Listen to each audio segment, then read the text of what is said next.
Thank you. Our next speaker will just take a moment to join me on the stage. Also coming from the Kelowna Center, Doctors Ken and Deb, they really raised some wonderful ministers at their center. So today, this afternoon, I have Reverend Melody Bailey. And this woman took my breath away. She sent me an email, I don't know, a week ago, 2 weeks ago now. And she said, I've fallen on the ice and I don't think I'm going to be able to make it.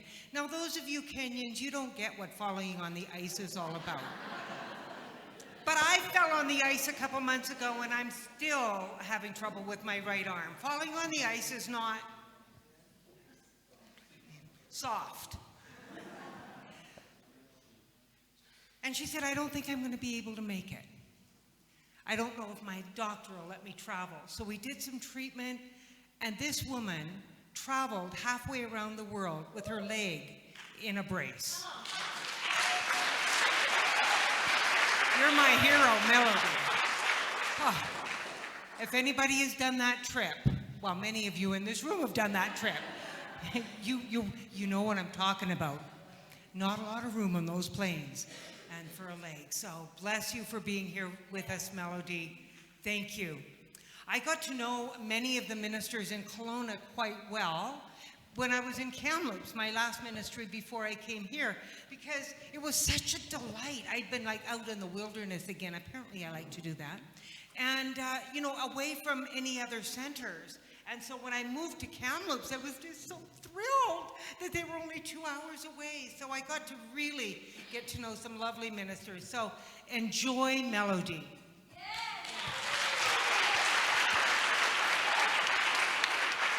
Thank you, Reverend Connie. And I am truly blessed to be here in Kenya. And today I want to share you about my creative process that got me here today. It actually started in 2010 when I watched a movie called The White Messiah. And the cinematography was so stunning that I thought, I have to go to Kenya.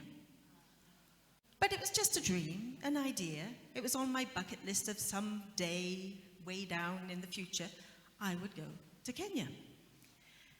And then, I think it was about 2017, Reverend Connie came to the Center for Spiritual Living, Kelowna, and she had with her photographs and a story to tell of what she had created here in Kenya and how she's teaching and helping the school here. And I was inspired. And at that time, I said to myself, oh, I am definitely going to Kenya. But I don't want to travel on my own because that's scary, so it will be down in the future someday. But the seed was planted, like with Reverend Gwen. And then in 2019, I hear there's a conference in Kenya. And I know this is it. This is the universe speaking to me and telling me this is the time to go to Kenya. So I did what any good Science of Mind student does.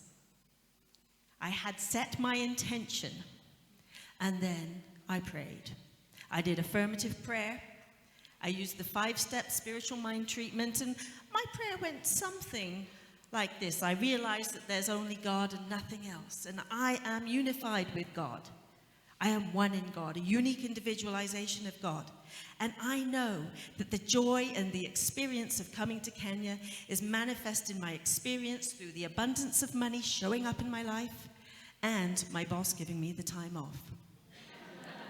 I know and I am grateful that this is my truth here and now as I release these words back to that one law of mind. I know it is done with faith and trust. And so it is. All right.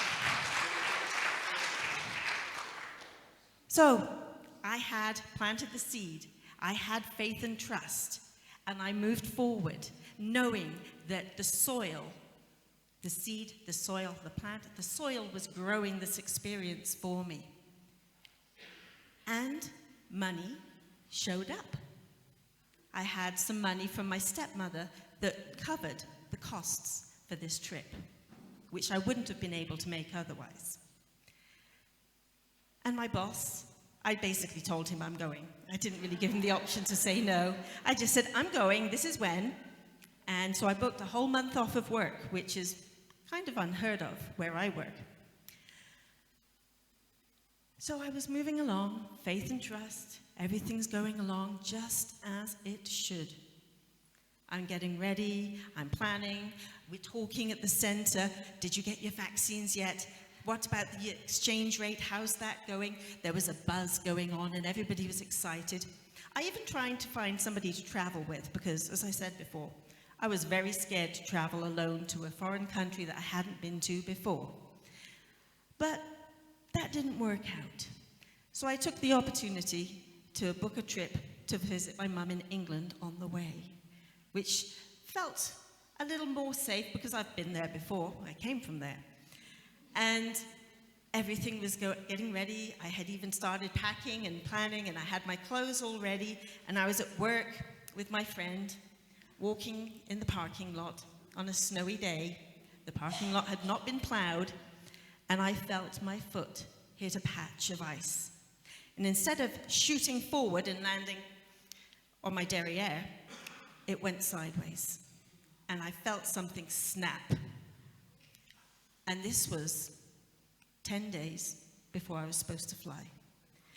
And I'm lying on the ground, waiting for the first aid people, doing prayer that this is healed right here, right now, and it is good, I'm good to go, it's not what I think it is. And anyway, they had to wheel me through to the first aid room, and then my niece came and took me to the emergency room, and the doctor said, "You've broken your kneecap."